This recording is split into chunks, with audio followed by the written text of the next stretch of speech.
إن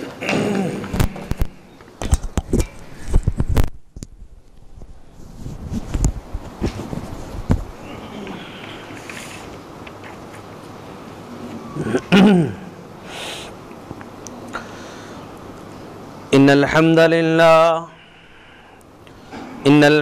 لله نحمده ونستعينه ونستغفره ونعوذ بالله من شرور أنفسنا ومن سيئات أعمالنا من يهده الله فلا مضل له ومن يضلله فلا هادي له وأشهد أن لا إله إلا الله وأشهد أن محمدًا عبده ورسوله أرسله بالحق بشيرًا ونذيرًا أما بعد فإن خير الحديث كتاب الله وخير الهدي هدي محمد صلى الله عليه وسلم وشر الأمور محدثاتها وكل محدثة بدعة وكل بدعة ضلالة وكل ضلالة في النار. فأعوذ بالله من الشيطان الرجيم. بسم الله الرحمن الرحيم. وما آتاكم الرسول فخذوه منه وما نهاكم عنه فانتهوا واتقوا الله إن الله شديد العقاب.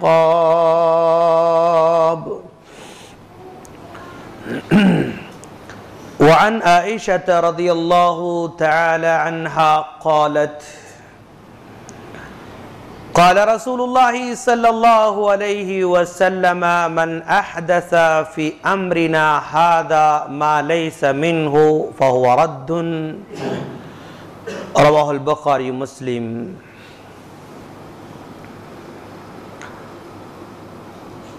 ہر قسم کی حمد و ثنا اسی اللہ رب العالمین کے لائق اور زیبا ہے جو خالق کائنات ہے، مالک ارض و سما ہے. لاکھوں درود و سلام ہو جناب محمد رسول اللہ صلی اللہ علیہ وسلم پر کہ آپ کو ہادی بنا کر، قاسم العلوم بنا کر، رحمت للعالمین بنا کر ہم تمام کی طرف مبعوث فرمایا. سامعین کرام، آج میں جس موضوع پر گفتگو کرنے جا رہا ہوں میرا موضوع ہے غنیت الطالبین کا ایک تحقیقی جائزہ. ہم نے گزشتہ جمعہ میں شیخ عبد القادر جیلانی رحمہ اللہ کی تعلیمات پر روشنی ڈالی تھی اور اس میں ہم نے بیان کرنے کی کوشش کی تھی کہ شیخ کی تعلیمات کچھ اور ہیں اور مریدوں کا عمل کچھ اور ہے. پیر کا راستہ کسی اور طرف جا رہا ہے تو مرید کا راستہ کسی اور طرف جا رہا ہے. تو آج ہم شیخ عبد القادر جیلانی رحمہ اللہ کی معناز تصنیف جو لوگوں میں غنیت الطالبین کے نام سے مشہور ہے، اس پر ہم ایک ناقدانہ جائزہ لینے کی کوشش کریں گے. جیسا کہ ہم نے آپ لوگوں سے کہا تھا کہ شیخ عبد القادر جیلانی رحمہ اللہ کہ صرف تین تصنیفات پر ہی اہل علم کا اتفاق ہے۔ ایک سب سے پہلی تصنیف غنیۃ الطالبین، جس کا اصلی نام الغنیۃ لطالبی طریق الحق ہے، اور دوسری کتاب الفتح الربانی، اور تیسری کتاب فتح الغیب ہے۔ تو ہم پہلی کتاب کا ناقدانہ جائزہ لینے کی کوشش کریں گے۔ سامعین کرام، ہم نے آپ لوگوں سے کہا تھا کہ شیخ عبد القادر جیلانی رحمہ اللہ 18 سال کی عمر کو پہنچے تو آپ نے اپنی والدہ سے پرمیشن چاہی بغداد جا کر علم حاصل کرنے کی، تو والدہ نے نمناک آنکھوں کے ساتھ اور دکھتے اور تڑپتے دل کے ساتھ اپنے بیٹے کو الوداع کہا تھا، اور یہ بھی کہا تھا کہ بیٹے قیامت تک شاید ہماری اور تمہاری ملاقات نہ ہو سکے گی۔ اور ایسے ہی ہوا، جب آپ تعلیم کی خاطر نکل کر آ گئے، پھر دوبارہ اپنی والدہ سے ملاقات کرنے کا شرف آپ کو حاصل نہیں ہو سکا۔ الغرض 18 سال کی مدت میں یا عمر میں بغداد پہنچے اور آپ نے تعلیم حاصل کرنے کا آغاز کیا، تو اس وقت سوسائٹی میں اور معاشرے میں بس تصوف پھیلا ہوا تھا، جس کو ہم صوفیزم کہتے ہیں اور تصوف کی تعلیمات کہتے ہیں۔ جب بغداد تشریف لائے تو وہاں پر آپ نے مختلف شیوخ سے تعلیم حاصل کی، اور سب سے زیادہ حماد الدباس جو آپ کے استاذ ہیں اور بڑے صوفی تھے اور مشہور صوفی تھے، آپ نے ان کے پاس اس تعلیم کو حاصل کیا۔ جیسے جیسے آپ تعلیم حاصل کرتے گئے، چونکہ معاشرے میں سارے کے سارے علماء تصوف کے قائل تھے اور تصوف کی تعلیم دینے والے تھے، چنانچہ آپ بھی تصوف کی طرف دھیرے دھیرے مائل ہوتے گئے۔ آپ کا گھرانہ بھی تقریباً تصوف کی طرف مائل تھا، تو وہیں سے آپ کا ذہن بنتا گیا۔ تعلیم حاصل کرنے آئے تو وہاں پر بھی اساتذہ تصوف کے ملے، تو پھر اور جو ہے ان کا تصوف مضبوط ہوتا چلا گیا، اور ان کے دل میں ذرا سا فقہ سے نفرت پیدا ہوتی گئی، علوم ظاہریہ سے نفرت پیدا ہوتی گئی۔ وہ اس وجہ سے کہ جو معاشرے کے اندر فقہ سمجھے جاتے تھے اور فقہ کی تعلیم دینے والے ہوتے تھے، وہ درباری قسم کے فقہ تھے، کسی خلیفہ کے انڈر میں رہ کر فتویٰ دینے والے، کسی کے اثر و رسوخ میں دب کر فتویٰ دینے والے، اور کسی کے چہرے کو دیکھ کر فتویٰ دینے والے۔ اس طرح کے درباری فقہا ہونے کی وجہ سے آپ کے دل میں ذرا سا نفرت پیدا ہو گئی، اور اس سے ہٹ کر آپ تصوف طرف پوری طرح مائل ہوتے چلے گئے۔ اور امام غزالی کے ساتھ تقریباً آپ نے 17 سال گزارے اور بتائے، تو امام غزالی بھی تصوف کے ماہر تھے اور تصوف کی تعلیم دینے والے تھے، چنانچہ استاذ کا پورا رنگ شاگرد نے اپنا لیا۔ تو دوستو، آپ نے تصوف کی تعلیم دی، اور اس کتاب کے اندر بھی تصوف کا آپ نے باب باندھا ہے۔ اسی وجہ سے میں مختصر سا انٹروڈکشن کرنے جا رہا ہوں تصوف کے بارے میں، تاکہ اس کتاب کو پڑھنے والا جب پڑھتا رہتا ہے اور وہ اپنی اوراق کو پلٹتا جائے گا تو تصوف کا مستقل باب اس کو ملے گا، اور تصوف کی مستقل اس کو باتیں ملیں گی، تو کہیں یہ پڑھنے والا یہ نہ سمجھے کہ تصوف بھی ہمارے دین میں شامل ہے اور تصوف بھی ہمارے دین کی بنیاد ہے یا تصوف بھی ہمارے دین کا جز ہے، یہ نہ سمجھے۔ اس لیے میں مختصر سا تصوف کے بارے میں انٹروڈکشن کرانا چاہتا ہوں۔ شیخ نے تصوف کی تعلیم دی اور آپ نے کہا کہ دیکھو تصوف کے 8 اوصاف ہوتے ہیں۔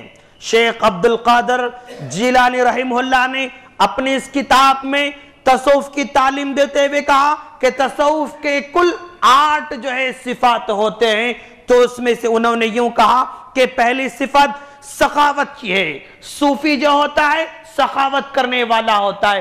یہ سخاوت کی صفت حضرت ابراہیم علیہ السلام سے لی گئی۔ اور تصوف کی دوسری صفت رضا، یعنی اپنے آپ کو مکمل طور پر ہینڈ اوور کر دینا، اپنے آپ کا حوالے کر دینا، جیسا کہ حضرت اسماعیل علیہ السلام نے اپنے باپ کے سامنے کہا، اے ابو جان، آپ کو رب العالمین نے جو کرنے کو حکم دے رکھا کر گزریے، میں ہر چیز کے لیے تیار ہوں۔ تو حضرت اسماعیل علیہ السلام سے یہ صفت لی گئی۔ اور صبر، یہ تصوف کی تیسری صفت ہے جو حضرت ایوب علیہ السلام سے لی گئی۔ اور اشارہ، یعنی باتیں نہیں کرنا، زبان نہیں لانا، بس اشارے سے باتیں کرنا، اس کو حضرت زکریا علیہ السلام سے لیا گیا ان کے کہنے کے مطابق، چونکہ حضرت زکریا علیہ السلام نے رب العالمین سے اولاد کی دعا مانگی تو اللہ تعالیٰ نے اولاد کی خوشخبری سنا دی۔ تو پوچھا، اے اللہ مجھے کیسے پتا چلے کہ مجھے اولاد ہونے والی ہے، کوئی نہ کوئی نشانی مجھے بتا دے۔ تو اللہ تعالیٰ نے کہا تھا تم 3 دن تک باتیں نہیں کر سکو گے، صرف اشارے سے باتیں کر سکو گے، تو اگر ایسا ہو جائے تو سمجھ جانا کہ تمہیں اولاد ہونے والی ہے۔ یہ سمٹمز اور یہ نشانی اللہ نے حضرت زکریا علیہ السلام سے بتلا دیا تھا، صرف 3 دن تک وہ تھا۔ تو تصوف کے بارے میں کہا جاتا ہے یہاں پر بھی اشارے سے باتیں ہوتی ہیں، اور یہ حضرت زکریا علیہ السلام سے لی گئی۔ کہتے ہیں غربت کی صفت حضرت یحییٰ علیہ السلام سے، اور جنگل میں چلے جانے کی صفت، جیسا کہ اللہ تبارک و تعالیٰ نے حضرت موسیٰ علیہ السلام سے کہا تھا، اے موسیٰ میں تمہیں احکامات دینے والا ہوں، تم قوم کو چھوڑ دو اور میرے پاس 40 دن کے لیے آ جاؤ۔ تو اللہ تعالیٰ نے موسیٰ علیہ السلام کو جو ہے جنگل میں بلایا تھا، لہذا ہم جنگل میں چلے جا رہے ہیں تو حضرت موسیٰ علیہ السلام کی سنت پر عمل کرتے ہیں، ان کا کہنے کا مقصد ہے۔ اور سیاحت، گھومنا پھرنا، حضرت عیسیٰ علیہ السلام سے فقر و فاقہ اور غربت کی زندگی، اللہ کے رسول صلی اللہ علیہ وسلم سے۔ یہ تصوف کے کل 8 جو ہے صفات کیا کہتے ہیں شیخ عبد القادر جیلانی رحمہ اللہ نے بیان فرمائی ہیں، یہ 8 صفتیں بیان کی ہیں۔ اب ہم ذرا دیکھتے ہیں کہ تصوف دراصل اس کے 3 مراحل ہیں۔ تصوف کے 3 مراحل ہیں دوستو۔ پہلا مرحلہ عملی بدعت کا، یعنی لوگ دنیا چھوڑ دیتے، ماں باپ کو چھوڑ دیتے، دوست احباب کو چھوڑ دیتے، بس عبادت کے لیے کونے بیٹھ جاتے، یہ پہلا مرحلہ تھا۔ اور اس پہلے مرحلے میں جن کے نام آتے ہیں، عامر بن عبداللہ بن زبیر کا نام آتا ہے، صفوان بن سلیم کا نام آتا ہے، قرز بن وبر الحارسی کا نام آتا ہے، داؤد الطائی کا نام آتا ہے، اور مختلف لوگ ہیں۔ یہ پہلے مرحلے کے لوگ ہیں جو تصوف کی پہلی سیڑھی کے انداز میں آتا ہے۔ دوسرا مرحلہ اعتقادی خرابی، وہ مرحلہ ہوتا ہے جس میں جنید بغدادی کا نام آتا ہے، ابو طالب مکی کا نام آتا ہے، منصور حلاج کا نام آتا ہے، یہ دوسرے مرحلے کے لوگ ہیں۔ تیسرا مرحلہ جو اصطلاحاتی بدعت کا تھا، اس مرحلے میں کشف کے الفاظ استعمال کیے گئے، الہام کے الفاظ استعمال کیے گئے، ظاہر اور باطن کے الفاظ استعمال کیے گئے، طریقت ہے، معرفت ہے، شریعت ہے، اس طرح کے الفاظ تیسرے مرحلے میں استعمال ہونا شروع کر دیے۔ تو شیخ عبد القادر جیلانی رحمہ اللہ کا تعلق تقریباً پہلے مرحلے والوں سے ملتا جلتا ہے۔ آپ کے اندر جو تصوف تھا وہ پہلے مرحلے میں، ابتدائی مراحل میں کوئی زیادہ بدعت و خرافات نہیں تھے، ان کا مقصد اللہ کو راضی کرنا، ان کا مقصد اللہ کو خوش کرنا، اس طرح کا مقصد جو تھا ان لوگوں میں ان کا شمار ہوتا ہے دوستو۔ اور یہ تصوف تیسرے مرحلے کے بعد مختلف مذاہب سے اپنے علوم کو حاصل کرنا شروع کر دیا، اور مختلف مذاہب، مختلف ادیان سے اس کے اندر تعلیمات آنا شروع کر دیے۔ تو اس کے اندر مجوسیت کی تعلیمات بھی ہیں، اس کے اندر یہودیت بھی ہے، اس میں نصرانیت بھی ہے، اس میں ہندو مت بھی ہے، اس میں بدھ مت بھی ہے، اس میں جین مت بھی ہے، اس میں اور جو ہے شیعت بھی ہے، مختلف جو ہے ادیان اس میں مل کر، یعنی تمام ادیان کا ملغوبہ یہ تصوف کہلاتا ہے۔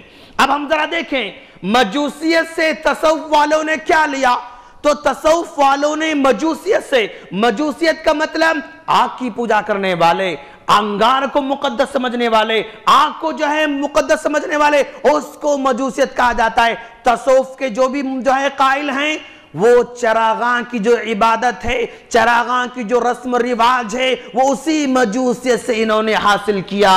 آپ دیکھیں جہاں بھی چلہ ہوتا ہے اس میں چراغ رکھنے کا ایک چھوٹا سا پلیس ہوتا ہے، جب بھی ان کے پاس کوئی عرس ہوتا ہے تو روشنی کی جاتی ہے، چراغ جو ہے جلائے جاتے ہیں۔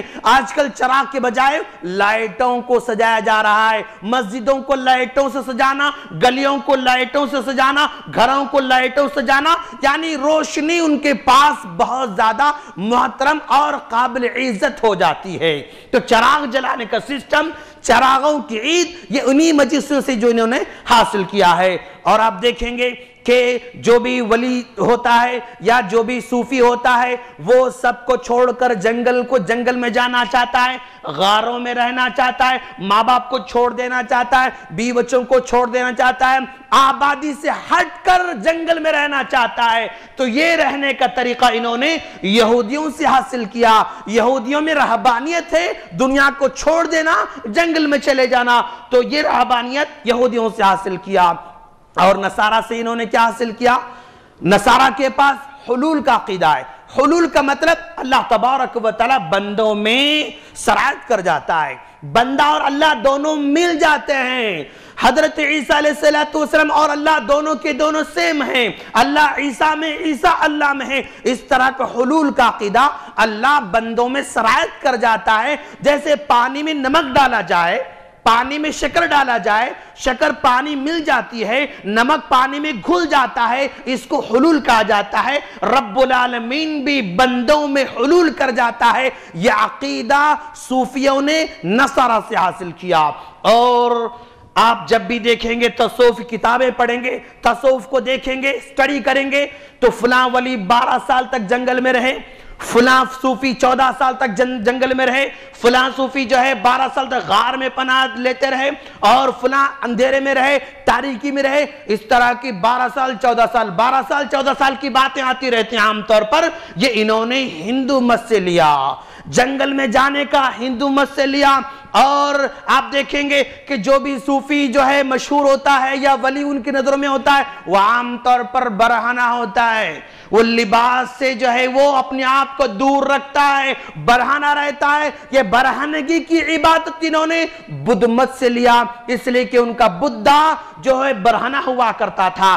جین مت سے لیا، اس لیے کہ جینزم میں وہ بھی برہنگی ان کے پاس عبادت ہے۔ اور اسی طرح شیعہ سے انہوں نے حاصل کیا۔ شیعہ کے پاس 12 امام ہیں تو ان کے پاس بھی جو ہے 12 ولی ہیں، شیعہ سے انہوں نے حاصل کیا۔ اچھا، تصوف جو اس کتاب میں شیخ عبد القادر جیلانی رحمہ اللہ بیان کرنے جا رہے ہیں، یا تصوف کا مستقل باب انہوں نے ایک چیپٹر بند رکھا ہے۔ کیا تصوف کا تعلق دین سے ہے؟ کیا تصوف کا تعلق شریعت سے ہے؟ آج ہم آپ کو بتانا چاہتے ہیں کہ شریعت کا تعلق تصوف سے بالکل نہیں ہے، یا تصوف کا تعلق شریعت سے بالکل نہیں ہے۔ وہ اس طرح کہ ذرا دیکھیں، اب آپ شریعت پر عمل کرنا چاہتے ہیں، آپ جو ہے کچھ بھی دین پر عمل کرنا چاہتے ہیں، تو ہم کہاں دیکھیں گے؟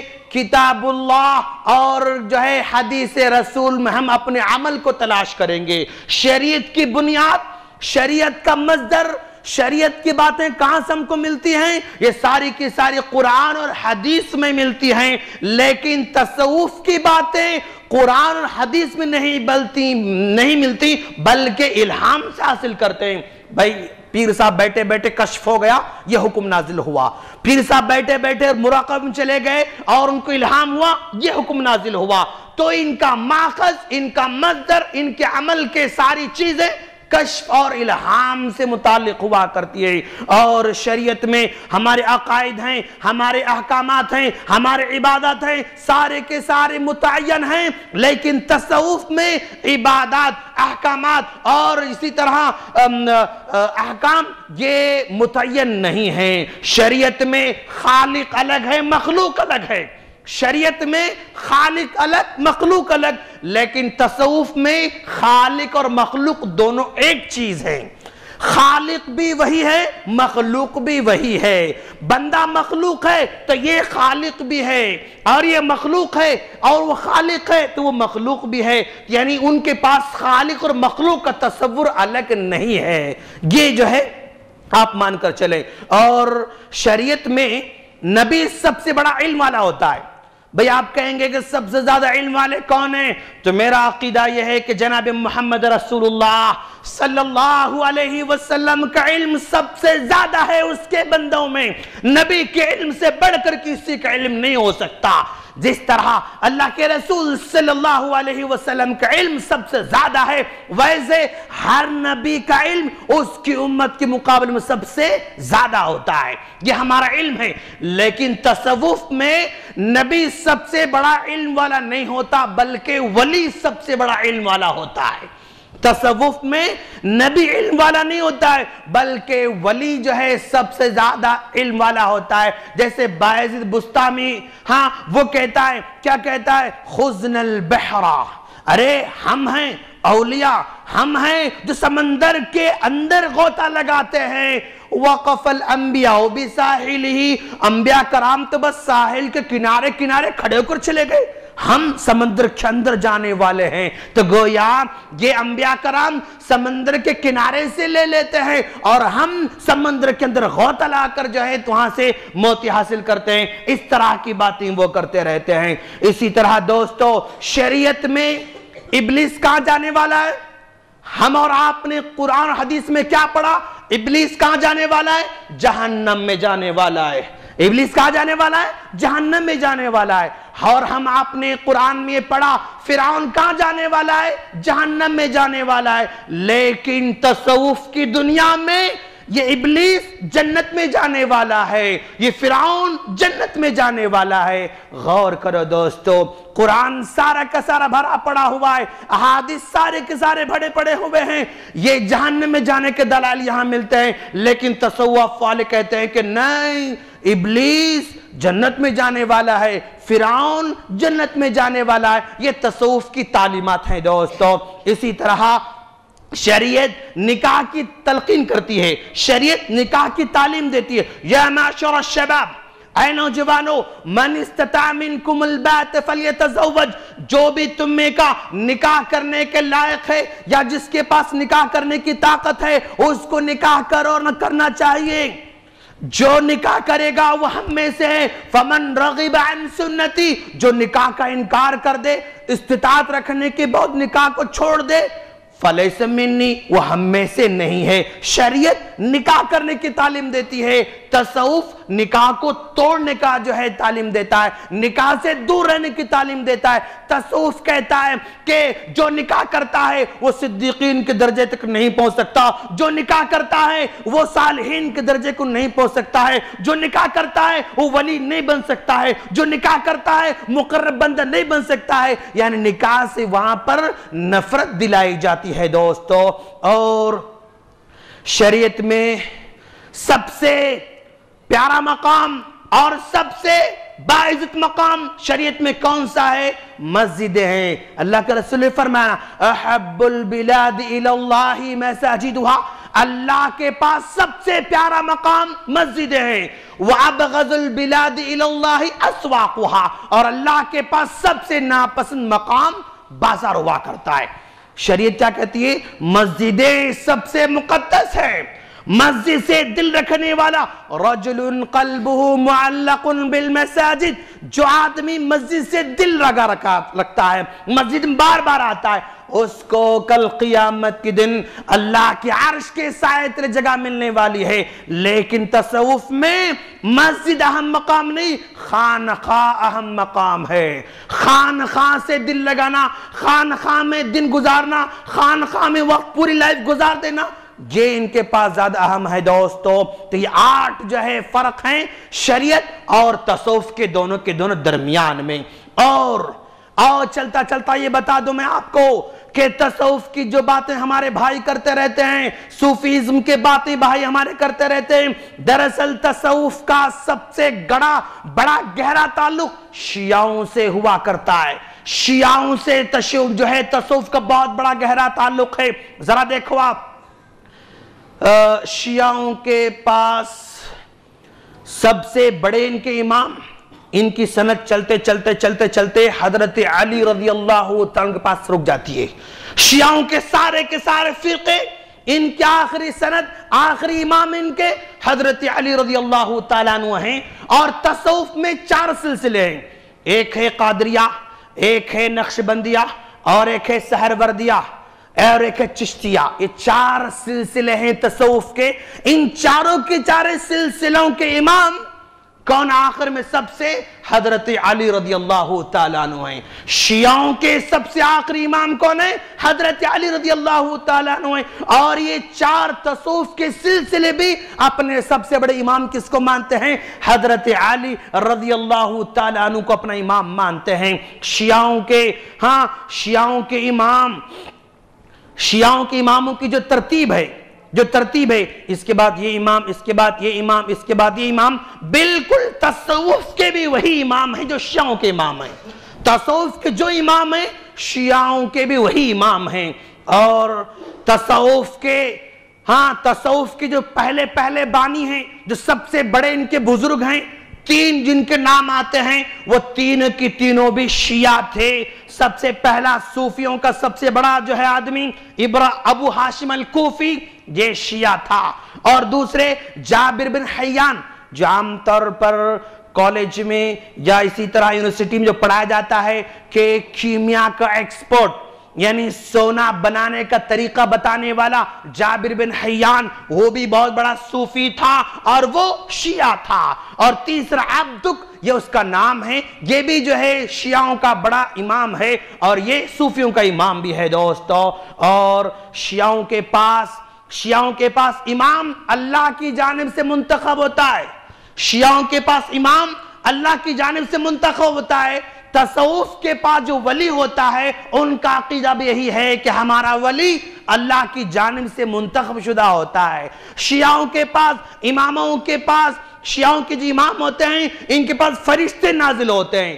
ان کا عقیدہ یہ ہے کہ ہمارے امام کو وہی فرشتے لے کر آتے ہیں۔ تصوف کے جو ولی ہوتے ہیں، ان کا بھی عقیدہ ہے کہ ہمارے ولیوں کے پاس فرشتے آ کر تعلیم دیتے رہتے ہیں۔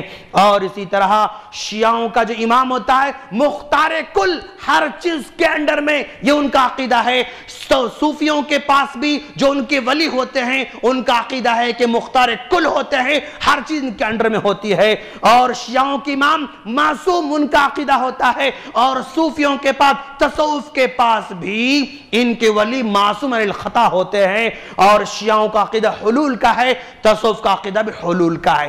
یہ تصوف کا بیک گراؤنڈ ہے دوستو۔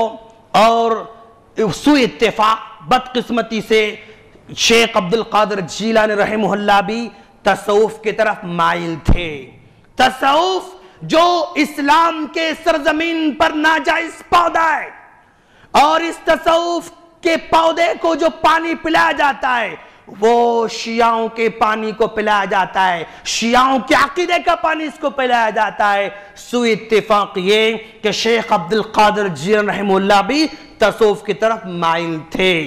جو ان کے عقیدے ہیں تصوف کے اندر، یہ بہت ممکن ہے کہ آپ کے وہ عقیدے نہیں تھے، جو امام کے ارتبا کہتے ہیں ویسا عقیدہ شیخ عبد القادر جیلانی کا نہیں تھا، لیکن ابتدائی دور کا عقیدہ تھا، اتنا بگڑا ہوا نہیں تھا۔ کہیں اس کے اندر تصوف کی باتوں کو دیکھ کر تصوف بالکل شریعت کا جز نہ سمجھ بیٹھے۔ اس لیے میں نے آپ لوگوں کے سامنے تصوف اور تصوف کی ہلکی جھلکیاں بتائیں۔ تاکہ معلوم ہو جائے تصوف اسلام کا کوئی جز نہیں ہو سکتا ہے۔ اب یہ شیخ عبد القادر جیلانی رحمہ اللہ نے کتاب لکھی غنیۃ طالبین، اس کو انہوں نے کتاب لکھی اپنے زمانے میں، یعنی پانچویں صدی ہجری کے اندر کتاب لکھی، اور کتاب چھپی نہیں، کتاب نہیں چھپی۔ کتاب کب چھپی؟ 1288 سن ہجری کے اندر آپ کی کتاب سب سے پہلے مصر میں چھپی، اور اس کے بعد جب ایک بار چھپی، دوسرے بار، تیسرے بار تو ہندوستان آئی وہ کتاب۔ ہندوستان میں سب سے پہلے عبد الحلیم سیالکوٹی نے اس کتاب کا ترجمہ فارسی میں کیا، اور پھر اس کے بعد اس فارسی سے اردو میں ترجمہ دو علماء نے کیا، پھر مختلف لوگوں نے اردو میں ترجمہ کیا۔ جو میرے پاس ترجمہ ہے وہ شمس بریلی کا ترجمہ ہے، جو میرے سامنے کتاب رکھی گئی ہے۔ چلیے ہم ذرا دیکھتے ہیں کہ شیخ عبد القادر جیلانی رحمہ اللہ کی تعلیمات میں سے کچھ تعلیمات یہ بھی ہیں جو سنت کے خلاف ہیں۔ سب سے پہلی بات یہ کہ آپ وضو کرنے کے جو طریقہ بتاتے ہیں، اس طریقے میں ہاتھ دھونے کی دعا اور کلی کرنے کی دعا اور چہرہ دھونے کی دعا، پھر پیر دھونے کی دعا، مسح کرنے کی دعا، یعنی ہر عضو کو دھونے کے لیے آپ الگ دعاؤں کا تذکرہ کرتے ہیں، حالانکہ حدیث میں وضو کے دوران ہر اعضاء کو دھونے کے لیے الگ کوئی دعا نہیں بتائی گئی، جو شیخ عبد القادر جیلانی رحمہ اللہ بتلا رہے ہیں، اور یہ تعلیم سراسر سنت کے خلاف ہے، اس لیے کہ اللہ کے رسول صلی اللہ علیہ وسلم نے اس طرح کی تعلیم نہیں دی ہے۔ اور شیخ عبد القادر جیلانی رحمہ اللہ صفحہ نمبر 325، پہلے جو میں نے بات بتائی آپ لوگوں کو وہ صفحہ نمبر 84 کی بات ہے۔ ٹائم بہت مختصر ہے اس لیے میں جلدی آگے بڑھتے جا رہا ہوں۔ 84 کی پیج کی بات کر رہا ہوں۔ اب جو بات کر رہا ہوں میں آپ لوگوں کے سامنے صفحہ نمبر 324 اور 325 کی بات کر رہا ہوں۔ تو اس میں شیخ عبد القادر جیلانی رحمہ اللہ رجب کے مہینے کے سلسلے میں بیان فرما رہے ہیں۔ کیا بیان فرما رہے ہیں؟ کہ رجب کا مہینہ ظلم چھوڑنے کے لیے، ماہ شعبان کا اعمال دین کے عہد کے لیے، رمضان کا صدق وفا کے لیے، رجب توبہ کا مہینہ ہے، شعبان محبت کا مہینہ ہے، رمضان قرب الہی کا مہینہ ہے، رجب عزت کا مہینہ ہے، شعبان خدمت کا مہینہ ہے، رمضان نعمت کا مہینہ ہے، رجب عبادت کا مہینہ ہے، شعبان دنیا سے قطع تعلق کا مہینہ ہے، رمضان قطر ثواب کا مہینہ ہے، رجب ایسا مہینہ ہے جس میں اللہ تعالیٰ نیکیاں دو چند کر دیتا ہے، شعبان کے مہینے میں اللہ تعالیٰ برائی کو دور کرتا ہے، رمضان میں عطا اعزاز بنا، یعنی پورا صفحہ ایسی باتیں جو حدیثوں سے بالکل باتیں نہیں۔ رجب کی جو فضیلت آپ بیان کر رہے ہیں وہ فضیلت حدیث کے اندر موجود ہی نہیں ہے، آپ یہ بیان کر رہے ہیں۔ شعبان کی جو فضیلت آپ بیان کر رہے ہیں وہ حدیث میں بالکل بیان نہیں کی گئی، لیکن آپ وہ بیان کر رہے ہیں۔ رمضان کی جو فضیلت آپ بیان کر رہے ہیں وہ حدیث میں کہیں بھی بیان نہیں کی گئی، لیکن آپ بیان کر رہے ہیں۔ پھر کیا کہتے ہیں؟ جو آدمی رجب کے مہینے میں ایک روزہ رکھتا ہے تو اس کے لیے اللہ تبارک و تعالی خوشنودی اور فردوس جگہ دیتا ہے۔ جو آدمی 2 روزے رکھتا ہے اسے دگنا اجر دیا جاتا ہے۔ جو آدمی 3 روزے رکھتا ہے اللہ تعالیٰ اس کے جہنم کے درمیان خندق پیدا کرتا ہے۔ جو آدمی کیا کہتے ہیں اس کو 4 روزے رکھتا ہے تو اس کو فتنوں سے محفوظ رکھتا ہے۔ جو آدمی 5 روزے رکھتا ہے عذاب قبر سے بچا لے آتا ہے۔ جو آدمی 6 روزے رکھتا ہے قبر سے اٹھا لیتا ہے تو اللہ تعالیٰ اس کا چہرہ چاند طرح بنا دیتا ہے۔ جو آدمی 7 روزے رکھتا ہے دوزخ کے 7 دروازے بند ہو جاتے ہیں۔ جو آدمی 8 روزے رکھتا ہے اس کے لیے جنت کے 8 دروازے کھول دیے جاتے ہیں۔ یعنی پورے رجب کے 1 سے لے کر 30 دن تک روزے رکھنے کی آپ تعلیم دے رہے ہیں، لیکن یہ تعلیم قرآن اور حدیث میں کہیں بھی موجود نہیں ہے۔ شیخ عبد القادر جیلانی رحمہ اللہ اس کتاب میں تعلیم دے رہے ہیں کہ 1 روزہ 2 روزے 3 روزے 30 روزے تک رکھنے کی آپ تعلیم دے رہے ہیں، لیکن حدیث میں اس طرح کی تعلیم کہیں بھی بیان نہیں کی گئی ہے۔ اور اسی طرح آپ شعبان کی 15ویں تاریخ کے بارے میں کہہ رہے ہیں۔ شیخ عبد القادر جیلانی رحمہ اللہ شعبان کے 15ویں تاریخ کے بارے میں کہہ رہے ہیں۔ صفحہ نمبر 346 کی بات میں کر رہا ہوں۔ صفحہ نمبر 346 میں کیا لکھ رہے ہیں کہ شعبان کی 15ویں شعبان کو جبریل علیہ السلام آئے، فرمایا رسول اللہ صلی اللہ علیہ وسلم نے آسمان کی طرف اپنا سر اٹھایا تو 300 دروازے کھول دیتا ہے۔ کیا کہتے ہیں اس کو، کون سی رات ہے؟ انہوں نے کہا یہ وہ رات ہے جس میں اللہ تعالیٰ رحمت کے دروازے کھول دیتا، 300 دروازے کھول دیتا. کہہ رہے ہیں شعبان کی 15 تاریخ کو اللہ تعالیٰ 300 رحمت کے دروازے کھول دیتا ہے، اور ہر اس شخص کو دیتا ہے جس نے اللہ کے ساتھ کسی کو اپنا شریک نہیں ٹھہرایا، اور جادوگر نہ ہو، کاہن نہ ہو، سود خور نہ ہو، زانی نہ ہو، عادی شرابی نہ ہو. ان لوگوں کے اللہ تعالیٰ اس وقت تک بخشش نہیں فرماتا جب تک توبہ نہ کرے. پھر جب رات کا چوتھا حصہ گزر جائے، جبرائیل علیہ السلام پھر آتے ہیں اور کہتے ہیں اللہ کے رسول اپنا سر اٹھائیے. تو اس طرح لمبی حدیث یہ 15ویں شعبان شب برات کے تعلق سے کہتے ہیں، اور اس طرح کی بات شریعت کے اندر کہیں بھی بیان نہیں کی گئی ہے، اور آپ یہ بیان کر رہے ہیں.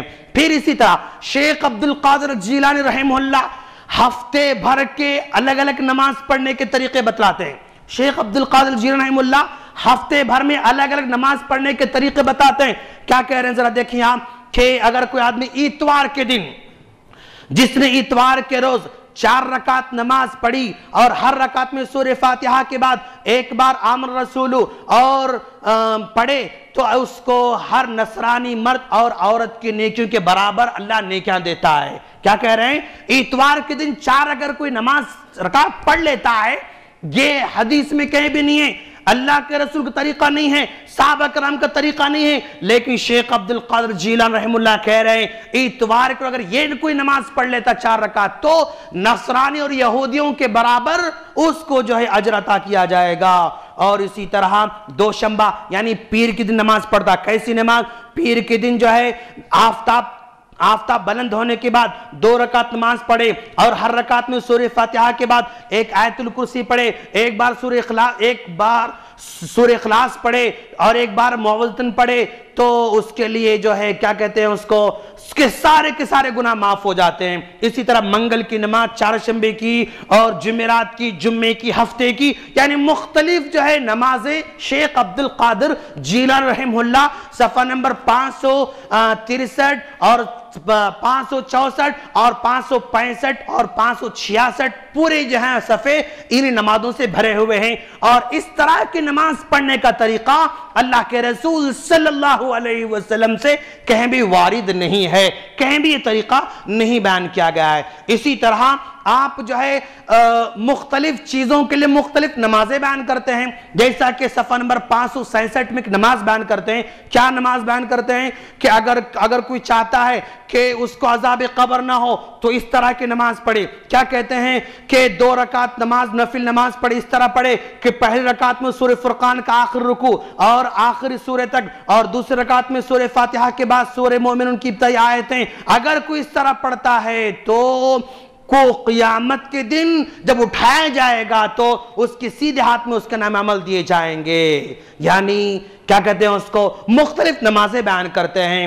دشمنوں سے پناہ مانگنے کی نماز، فلاں سے پناہ مانگنے کی نماز، مختلف نمازیں بیان کرتے ہیں. لیکن اس طرح نماز پڑھنے کا طریقہ اللہ کے رسول نے کہیں بھی بیان نہیں فرمایا. تو یہ صرف چند باتیں ہیں. اور جو ہے اور ایک بات یہ کہتے ہیں کہ اگر کوئی 15 شعبان کے اندر نماز پڑھتا ہے، 100 رکعت نماز پڑھتا ہے، اور ہر رکعت میں 15 مرتبہ یہ 10 مرتبہ سورہ اخلاص پڑھتا ہے، 70 مرتبہ اللہ اس کو دیکھتا ہے، اور جب دیکھتا ہے تو 70 ضرورتیں پوری کرتا ہے.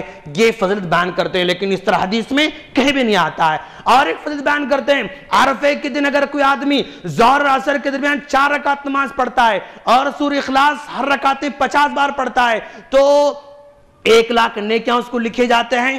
پھر قرآن میں جتنے حروف ہیں ان حروف کے برابر جنت میں درجات کو دیے جاتے ہیں، اور ہر حرف کے بدلے میں 70 حوریں اس کو دی جاتی ہیں. اس طرح کی بات شیخ عبد القادر جیلانی رحمہ اللہ کر رہے ہیں، اور اس طرح کی بات قرآن حدیث میں کہیں بیان نہیں کی گئی ہے.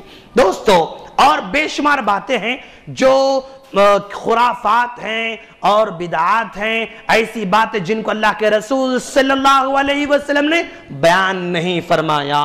آپ نے بیان نہیں فرمایا، لیکن آپ کی کتاب میں یہ ساری باتیں موجود ہیں. کنکلوژن، پھر ہم کیا کریں ان کو؟ ہم کیا سمجھیں شیخ عبد القادر جیلانی رحمہ اللہ کو؟ تو اس سلسلے میں ابن تیمیہ رحمہ اللہ، اور اس سلسلے میں ابن قیم رحمہ اللہ، اور اس سلسلے میں کیا کہتے ہیں اس کو، ابن رجب حنبلی رحمہ اللہ، ان کا اعتقاد یہ ہے، ان کا معنی یہ ہے کہ